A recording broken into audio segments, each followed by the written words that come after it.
Welcome back to Afternoon Live. Our next guest is known for her best-selling collections of humorous essays. Her latest book takes a different path, dealing with the loss of one of her closest friends. We welcome back to Afternoon Live the author of Grief is for People, New York Times best-selling author Sloane Crosley. Thank you so much for being here today. Thank you for having me. Delighted. Let's start with the title. I love the title so much. It's so blunt. But it's so true, though. We all deal with grief in some form throughout our lives. Yeah. How did you land on that? Well, two things happen in the book. The first thing, and it's going to sound like I have all these losses, but I was burglarized in 2019, and someone came into my apartment while I was not there, but I had only left for an hour, and they took all of my jewelry, which wasn't much. All of it, though. Yes, anything I had been left or would leave to anyone, gone. And then a month later, exactly a month later, almost to the hour, my dearest friend died by suicide. And in that beginning part of the book where I'm trying to figure out what to do with this grief about the loss of the jewelry, and it really feels like a loss of these things that have been with me for all these moments in my life. And even though I'm not the first person that this has happened to, it feels, I just didn't realize how terrible it would feel. Yeah. Not that I planned it, but I didn't realize how terrible it would feel. And then when Russell dies, my friend, that's when I see all these opportunities for grief groups, different things online, the way people react to me. And I'm like, oh, grief is for people, not things. But the truth is, it's not something I really mean. I think a lot of the book is about allowing yourself to grieve whatever your own personal loss is. And you talk about grieving as a friend. It's kind of an interesting category when you're looking at self-help books or seeking out advice. We acknowledge spouses and parents who've lost kids, but grieving a friend's death, it's kind of different. It is different, but what's funny is no one tried to, I should say. No one came up to me and said, you know, get over it, or stop crying, you know. So nobody was trying to sort of usurp or take away my grief. It was more that, like, the sort of structures that we have for dealing with grief, whether they be in book format or online, or the language we use, are so much for family, but oftentimes maybe that's the closest relationship in your life, maybe it's not. And so what do you do with a person where I'm like, well, he wasn't my husband, he wasn't my brother, but I miss him as if he was both of those things. Of course, because a lot of us, our friends, are our chosen family, depending on where you come from. So what's it like for you now? I can't believe it's 2024.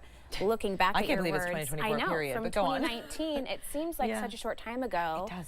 But I'm sure in your experience, so much has changed. And being in New York City throughout the pandemic, I mean, that's a part of the story, too.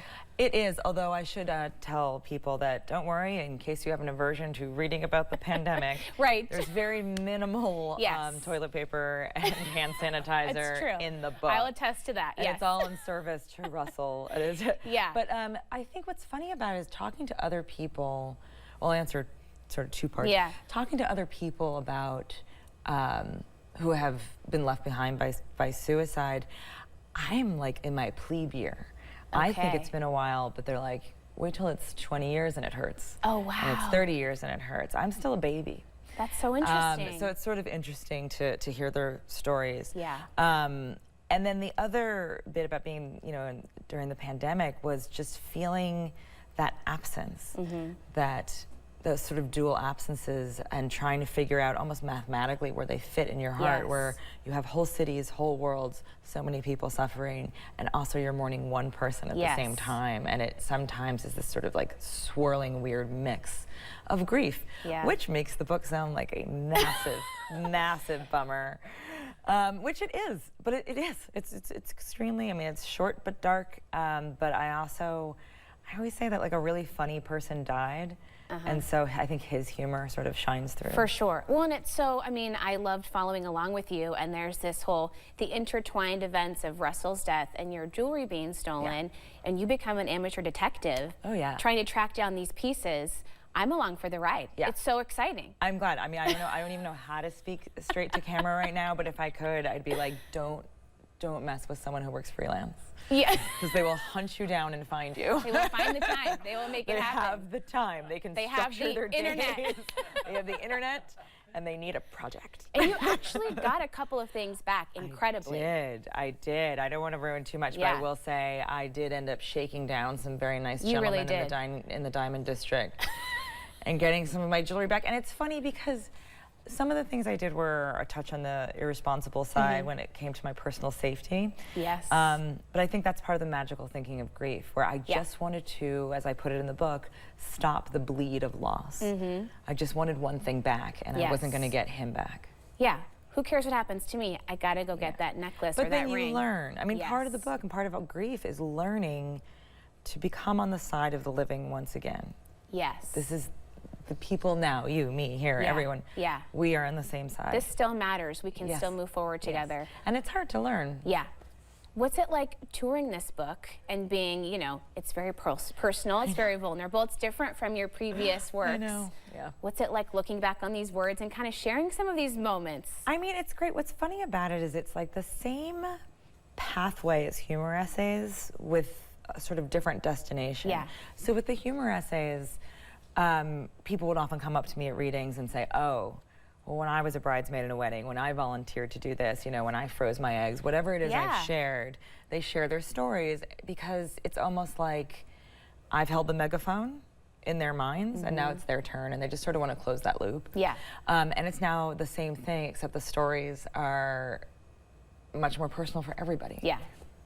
And then people sometimes come to you with good intentions and trying to make a connection, but it just doesn't land well. And I think we're all still learning. But that's not their fault. I mean, I think people just want to tell their stories and share their stories. And if you do it imperfectly, you know, while you're waiting online to see someone at a book reading, like, I can't imagine the nonsense I've said to people over the years. Sure. I mean, I think I once told like George Saunders, I'm like, right, good.